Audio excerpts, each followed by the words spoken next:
కాపురం అంటేనే కల్లోలం. చాలా మందికి కాపురం ఒక కషాయం. మొగుడు పెళ్లాలకు ఒక క్షణం పడని కాపురాలు ఇక్కడ లక్షల్లో ఉంటాయి. ఇది ఇప్పటి ముచ్చట కానే కాదు, ఏనాటి నుంచో సాగుతున్న సంబరమే ఇదంతా.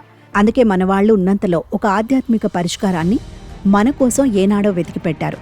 అదే ఉసిరి చెట్టుకు పూజ. ఉసిరి చెట్టు కింది భాగంలో బ్రహ్మ, మధ్యలో విష్ణువు, పై భాగాన శివుడు ఉంటారని నమ్ముతారు. వైవాహిక జీవితంలో కొన్ని లేదా ఇతర సమస్యలు ఉన్నవారు ఈ చెట్టుకు ఏకాదశి నాడు ఓ పని చేయాలని పెద్దల సూచన.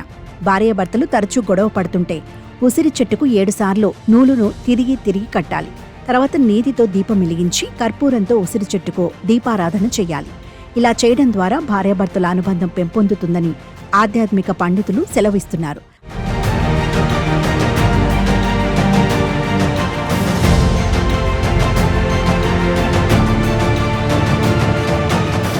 భారతీయ ఆయుర్వేద చికిత్సల్లో అత్యంత శక్తివంతమైన ఔషధాల్లో ఉసిరి ఒకటి.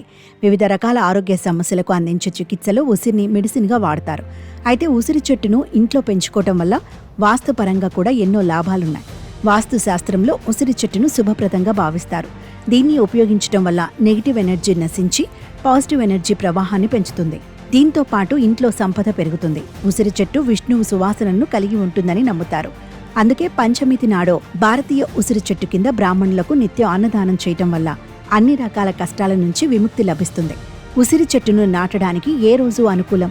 ఈ చెట్టును గురువారం, శుక్రవారం కాకుండా అక్షయ నవమి, ఏకాదశి నాడు ఉసిరి చెట్టును నాటడం శుభప్రదంగా పరిగణించబడుతుంది. చెట్టు ఏ దిశలో నాటాలి? మీరు ఇంటి లోపల ఉసిరి చెట్టును నాటినట్లయితే మీరు దానిని ఉత్తరం, తూర్పు లేదా ఈశాన్య దిశలో నాటవచ్చు. ఈ దిశలో సాగు చేస్తే శుభఫలం లభిస్తుంది.